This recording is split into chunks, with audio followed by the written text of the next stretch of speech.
আবু সাইদ খুদরি রাদিয়াল্লাহু তাআলা আনহু বলেন, রাসূল সাল্লাল্লাহু আলাইহি সাল্লাম বলেছেন, ওয়ালাদালাহু ওয়ালাদুন ফালিহুসাইন ইসমাহু, কারো যদি একটা ছেলে জন্ম নেয় তাহলে বাপে যেন সুন্দর নাম রাখে।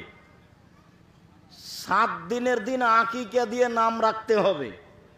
7 দিনের আগেও আকিকা চলে না, 7 দিনের পরেও চলে না, 14 দিনে চলে না, 21 দিনে চলে না, উট দিয়ে চলে না, গরু দিয়ে চলে না, মহিষ দিয়ে চলে না, শুধু চলে ছাগল ছাগি, ভেড়া ভেড়ি, দুম্বা দুম্বি, এই 3 শ্রেণীর 6টা দিয়ে চলে।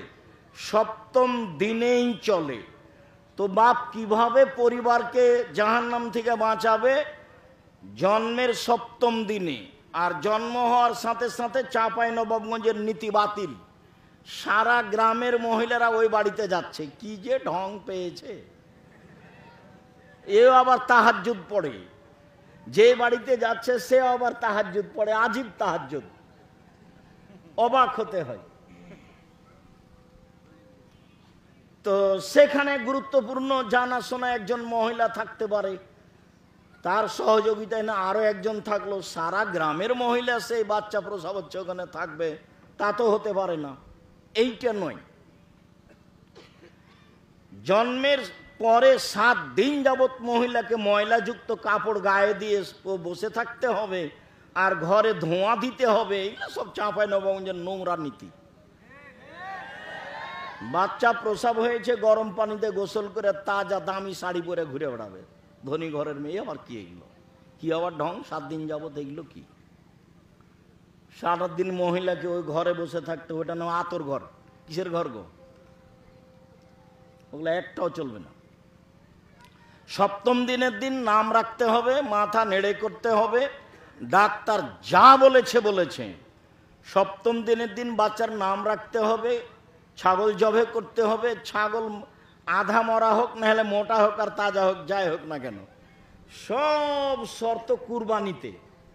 কুরবানি মানে মোটা তাজা, কুরবানি মানে দাঁত, কুরবানি মানে ঝকঝকে, কুরবানি মানে কান কাটা চলে না, কুরবানি মানে নাক কাটা চলে না, কুরবানি মানে সিং ভাঙা চলে না, কুরবানি মানে ভাগে চলে না, কুরবানি মানে এই, কুরবানি মানে সেই, নানান সুবিধার দিকে লক্ষ্য করে হলো কুরবানি।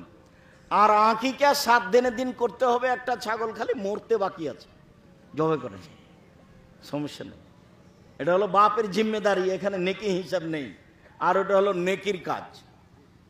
বড় বড় নেকি হয় যেসব কাজে, তার একটা বড় নেকির কাজ হলো কুরবানি। ভাগে কুরবানি করে গোশত নিয়ে গন্ডগোল করলে হবে? ওই পাতা ছিঁড়ে দিবেন, ওটা নয়। টাকা বেশি আছে, উট কুরবানি করবেন রাজস্থান থেকে নিয়ে এসে।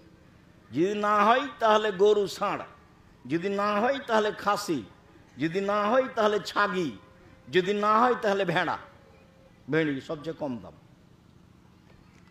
সিরিয়ালে চলে আসবেন আল্লাহকে সন্তুষ্ট করার জন্য। 7ম দিনে মাথা নেড়ে করতে হবে, চুল সমপরিমাণ চাঁদি হিসাব করে ফকির মিসকিনকে দিয়ে দিতে হবে। 7ম দিনে নাম রাখতে হবে, এটা হলো বাপের জিম্মেদারি।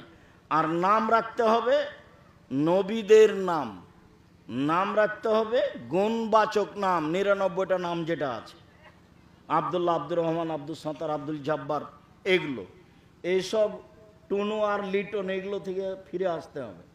আর পরিস্থিতি আলহামদুলিল্লাহ আমাকে কোনোদিন কেউ ঘায়লও করতে পারেনি। পরিস্থিতির কাছে আমি আমার জীবনে কোনোদিন নত হইনি। সবাই যখন মাস্ক ব্যবহার করতে লাগলো তখন আমি বললাম যে মাস্ক ব্যবহার করে ভাগ্য বাড়াতে আমি আব্দুর রাজ্জাক বিন ইউসুফ রাজি নই। পৃথিবী সৃষ্টির 50,000 বছর পূর্বে যদি আমার ভাগ্যে লেখা থাকে যে করোনায় আমি মারা যাব, আর এখন যদি আমাকে পাথরের মধ্যে ঢোকানো হয়, করোনা পাথরের মধ্যে যাবেই। আর যদি করোনা সেদিন না লেখা হয়ে থাকে, যার করোনা হয়েছে তার গায়ের সাথে যদি আমি গাও লাগিয়ে রাখি, মরা পর্যন্ত থাকি, তা আমাকে করোনা ধরবে না। আমি ভাগ্যকে এভাবে বিশ্বাস করি। কই নত হওয়া প্রয়োজন মনেও করিনি, পরিস্থিতি বাধ্য করতে পারিনি।